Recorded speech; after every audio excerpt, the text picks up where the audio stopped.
Woo!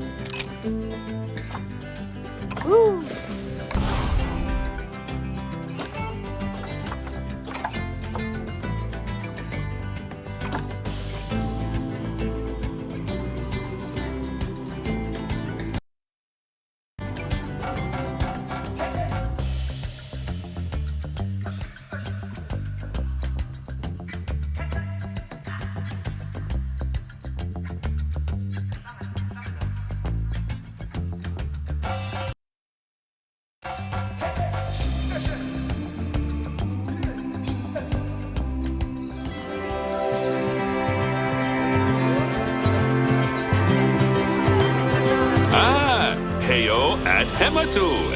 Yeah. Sorry about that. I have a habit of slipping back into the Planko language. It's good to finally meet you in person. I'm Bernard, although I insist you call me Bernie. The only person who calls me Bernard is my wife.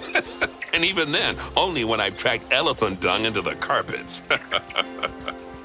As you know, I own several zoos, but I always like to show people the ropes here at my home. This is the first zoo I ever opened, and a source of great pride for me. And prides, thanks to a lion breeding program we ran in the 80s. But we're in the middle of a big renovation, and that's where you come in. Sadly, our old contractor had to retire after developing a fur allergy. Poor devil kept sneezing his dentures into the lion habitat.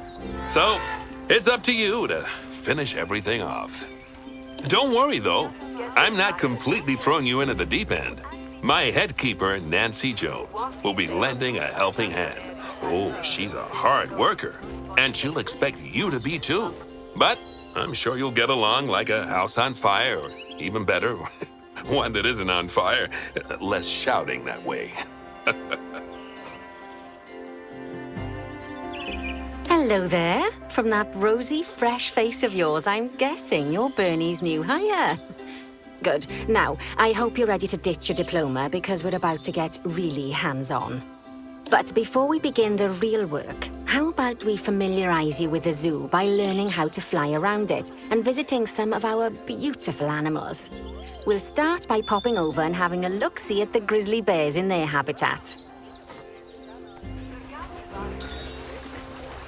Did you know that grizzly bears, also known as Ursus arctos horribilis, can hibernate for up to 7 months a year? Oh, but then again, given the chance, I think a lot of people would do that too. Select one of the bears and you'll bring up its information panel.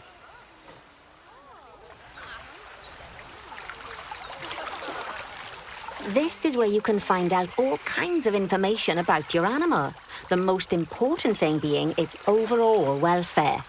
You'll learn more about animal welfare today as we go through your objectives. But for now, let's enjoy this magnificent animal.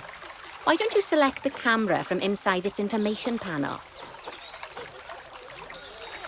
See, now this is a fantastic way to get a close look at your animals.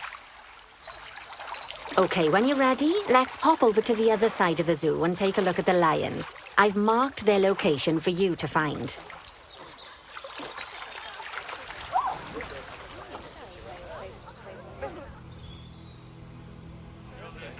Panthera leo, or the West African lion to you and me. Lions are the most social of the big cats, and there can be as many as 40 lions in a pride, although prides of that size are pretty rare. As Bernie would say, those lions are awesome, which is precisely why I handle the training instead these days.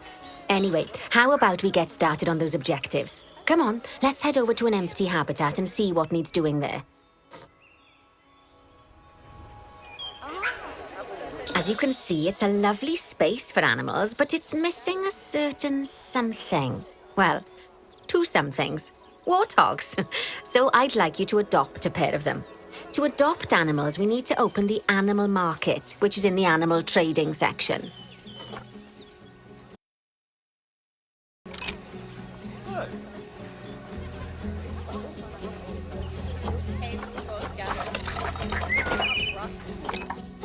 There we are. a pair of perfectly splendid warthogs for our zoo.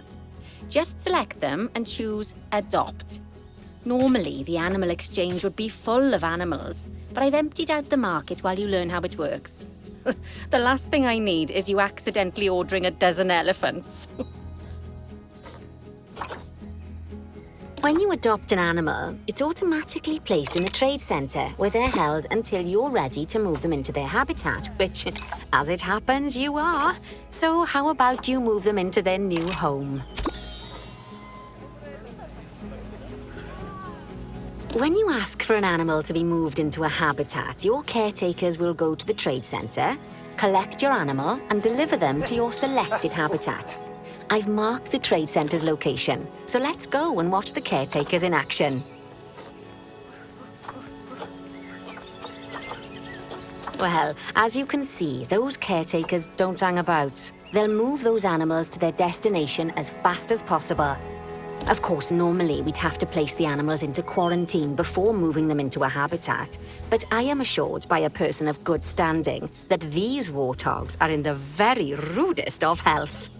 Right, let's get the warthog's habitat finished up so we can keep them nice and happy. You see, each animal in the zoo has an overall welfare statistic, basically how happy they are. And that overall welfare statistic is itself comprised of 4 different areas: nutrition, social health, habitat, and enrichment. Luckily, if you select an animal, you'll bring up their animal welfare information panel, which we saw earlier, where you can see how they're doing. That way, you'll know exactly what areas need to be addressed. Don't worry if that's a lot to remember. You can always check the Zoopedia for more information. Let's start by making sure we're taking care of the warthog's nutrition welfare. To do this, we'll need to place a food station and a drinking station. Now, each animal requires a different type of feeding station. And for the warthogs, it's a small feeding trough. So let's add one of those and a water bowl.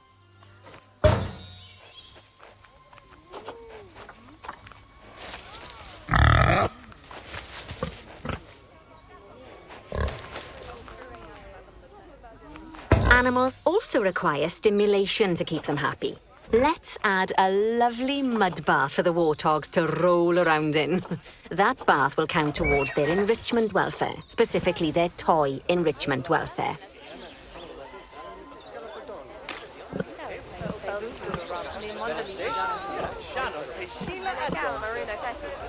Oh, nice work. You've got a knack for this, I see. Now, our contractor had to leave in a hurry, so this place is in a fair old state. Unfinished thingamajigs and whatsits all over the shop. But the first thing we need to finish is the ostrich habitat. It's over near the hippos.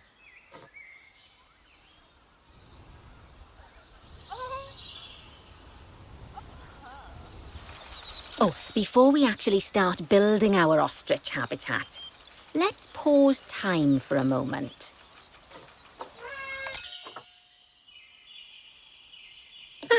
That's more like it. A quick break. Sometimes it's a good idea to pause the game whilst you're doing something which requires your concentration, because it'll stop the zoo spinning out of control while you're looking the other way. Let's keep the game paused while we get this ostrich habitat built. Okay, job number 1 here is to add a habitat gate before we complete the barrier. Every habitat needs a habitat gate. After all, how else would the keepers get in and out? Just make sure it's hooked up to the path so the keepers can reach it.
Right, let's complete the perimeter barrier so we can adopt us some ostriches.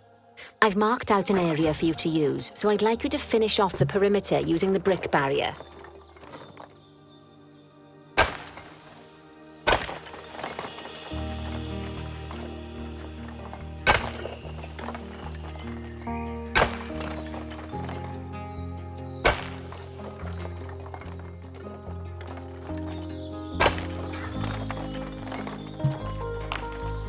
Good work!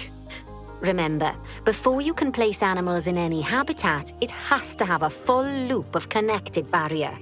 Now, you've probably noticed that guests can't actually see into this habitat at the moment. At least not without a stepladder. But seeing as they're banned, I'd like you to select a piece of barrier and swap out the brick for a glass barrier, so the guests can see in.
There we go.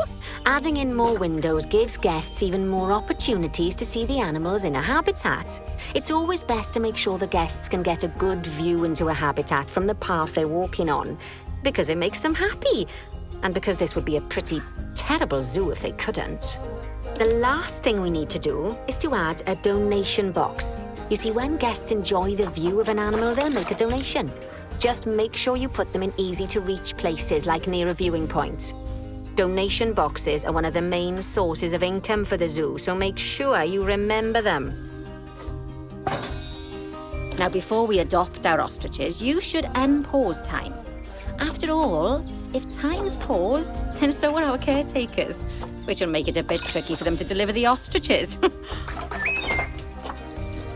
Oh, by the way, as well as pausing time, you can also speed it up.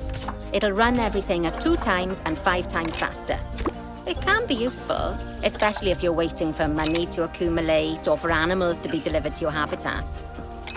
Personally, I use it when I'm waiting for a brew to finish. All right, you've finished the habitat, so it's high time we adopted those ostriches, don't you think? Let's get 4 of them in here. While we wait for them to be collected by the caretakers and brought to the habitat, you should get it ready for them. Add a suitable feeding station, water station, and an appropriate food enrichment item. It's often best to place things like enrichments and feeding stations near to the habitat perimeter, so guests can get a really good view of the animals.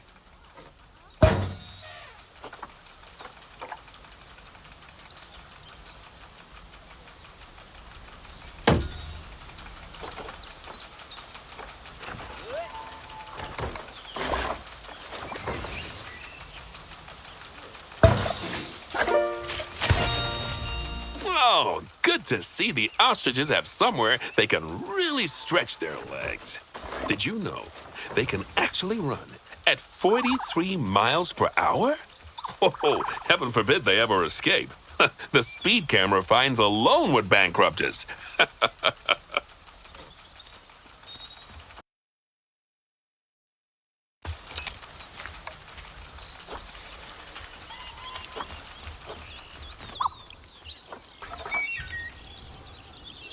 You'll need to rotate the keeper hut to get it to connect up to the path.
This keeper hut only has space for one keeper, but the larger keeper hut can allow multiple keepers to prepare food at the same time. Oh, but bear in mind that keeper huts and other staff facilities shouldn't be placed near to areas where there are lots of guests.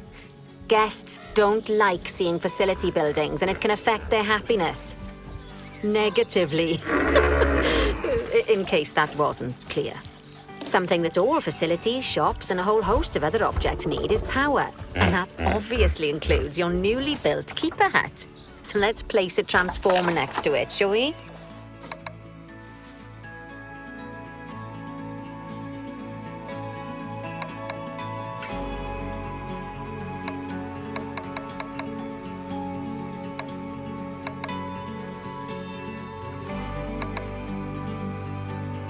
Lovely work. Now the keepers can start using the hut to prepare food, and thanks to where you've put it, they won't need to walk very far to deliver it to the ostriches and hippos. Let's get on to your next objective then. Bengal tigers. We want to adopt some, but I'm afraid there's nothing ready for them yet. Head on over to the plot of land I've marked out. It's not too far away. Righty, your next job is to build a habitat from scratch. And concrete and glass, I expect. So go ahead and build it. Just make sure that the habitat includes that big hole we've dug. Oh, and don't forget to add a habitat gate to the barrier. Oh, and make sure the guests will be able to see the tigers.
Bernie takes safety very seriously at his zoos, so we should probably make sure those tigers can't jump out of their habitat, don't you think?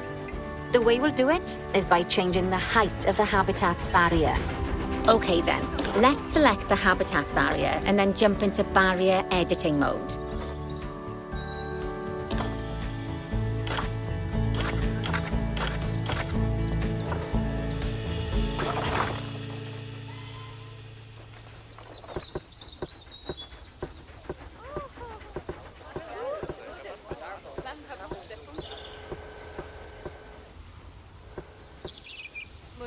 Gamma léger. Goed, comment ça spell am?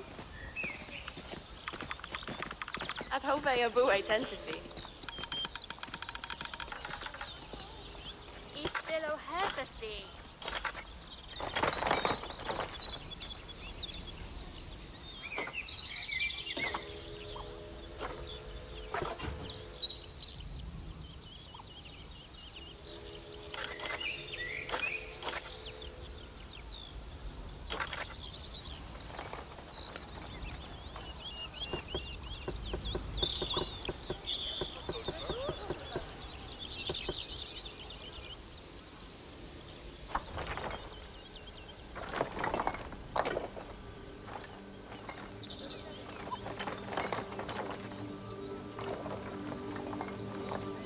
Now that the habitat is in place, don't forget to put down a donation box near to your viewing areas.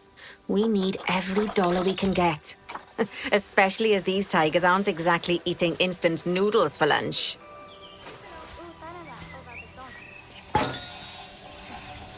Okay, that's the habitat boundary complete, the habitat gate in place, and most importantly, the tigers won't be able to jump out of it anymore. I think it's time we adopted those tigers. Whilst our trusty caretakers collect and deliver the tigers, let's take a look at preparing the habitat for their arrival. We'll start with the basics. Add a suitable feeding station for them.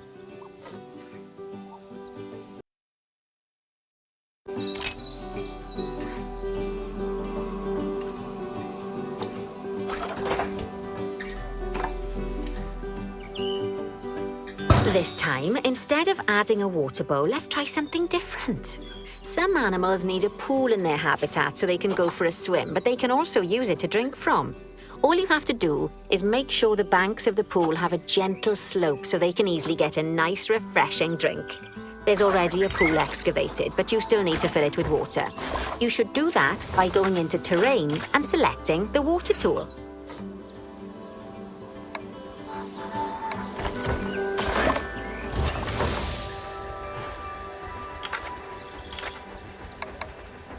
Yes, that'll do nicely. Of course, just like the warthogs and ostriches, these tigers will also need some enrichment. Why don't you add some suitable toy and food enrichment items into their habitat?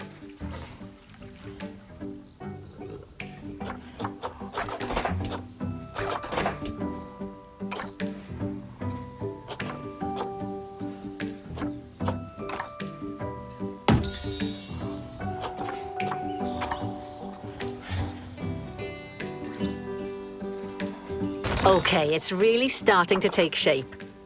Now, the tigers will need a shelter in their habitat so they can hide from the guests, or more likely, the bad weather. Although, given that we're in England, you might want to think of that just as normal weather. Go on, add a shelter to their habitat.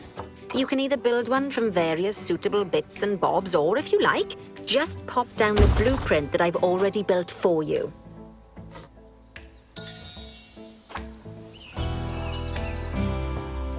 Oh, poor Dabs. I'm sure it can't have escaped your attention that the tigers look a bit miffed. That's because they aren't too keen on the type of terrain in their habitat. Select a tiger and bring up its information panel.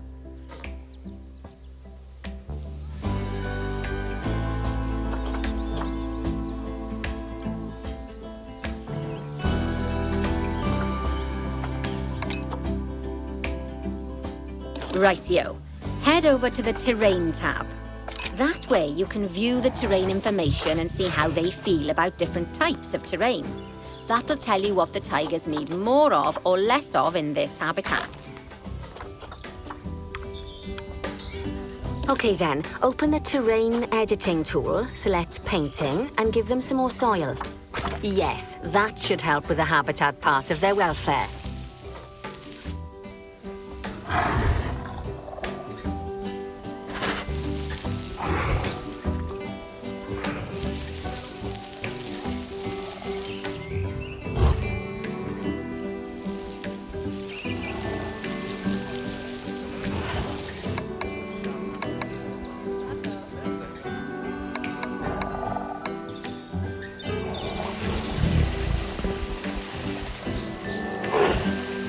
Right then, all animals need plants and trees from their own biome or continent. You know, deserts, savannas, Eurasia, Europe, that sort of thing. It looks like these tigers need a few more plants in their habitat. To get a perfect fit, use plants from the rainforest and temperate biomes that are native to Asia. Although if you have to, you can get away with using just one or the other. The tigers will also want a certain amount of their habitat to be covered by those plants. To find out which plants to use and how many, select a tiger and go to the Environment tab. Now, as you can see, some of the plants currently in the habitat aren't quite right for the tiger, like the wattle bushes. You can remove them if you want. You can find all of the plants you need in the nature section, and you can use the filters to only show the types of plants you want to see. In this case, that's plants from the rainforest or temperate biomes.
They say that good fences make good neighbors. I guess that's doubly true when one of the neighbors is a Bengal tiger.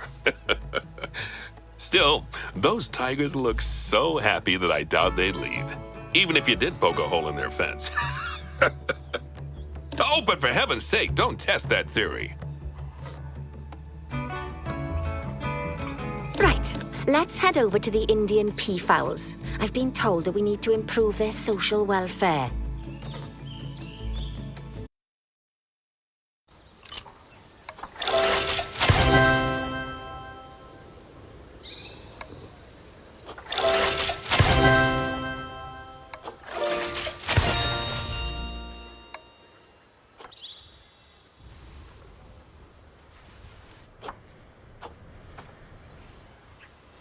Now then, just find one of the peafowls and select them to open their information panel. Then we can have a good gander at how they're doing. Although technically, I suppose gandering would just be for geese. Expand their social welfare and we can get a bit more detail.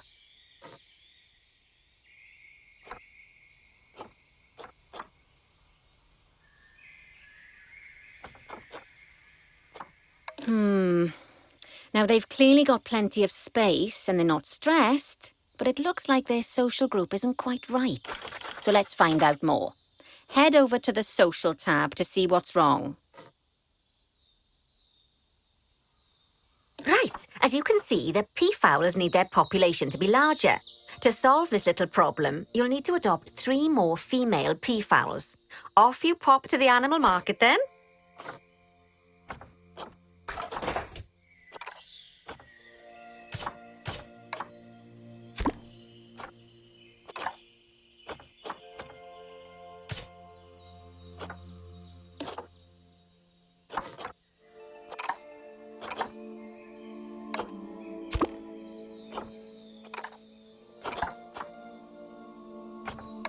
Good work on those peafowls. I expect they'll be delivered soon. But sadly, it sounds like our snow leopard is a bit grumpy. Let's head over there and see what's wrong with her. Just like people, animals can suffer from stress if things aren't quite right. You know, like when you see someone put in the milk before the tea bag. In the case of these snow leopards, they're a bit stressed by their lack of privacy. You can lower their stress levels by swapping out the normal glass barrier by their cave for one-way glass. It's not a cheap option, but I think they're worth the expense, don't you? This will give the snow leopards somewhere to go when they want to get away from the prying eyes of the guests.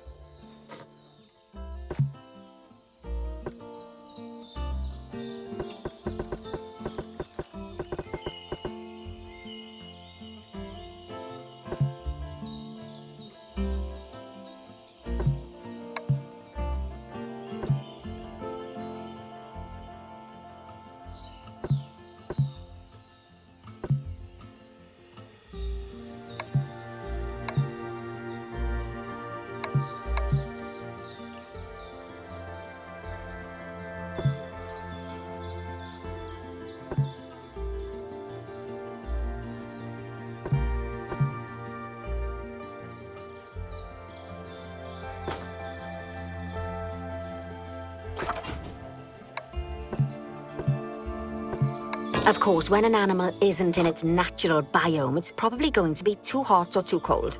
Unsurprisingly for the snow leopards, it's too hot, even with the terrible British weather. You should help cool it down by adding some coolers to their habitat. But let's start by opening up the temperature heat map and having a look-see at the temperature in the leopard's habitat. As you can see, we already have one cooler in there. Let's pop some more down and get as much of the habitat as chilly as we can. Luckily for us, this habitat already has power, but you'll need to make sure of that in the future. Just so you know, if any part of a habitat is powered, then the whole habitat will be powered.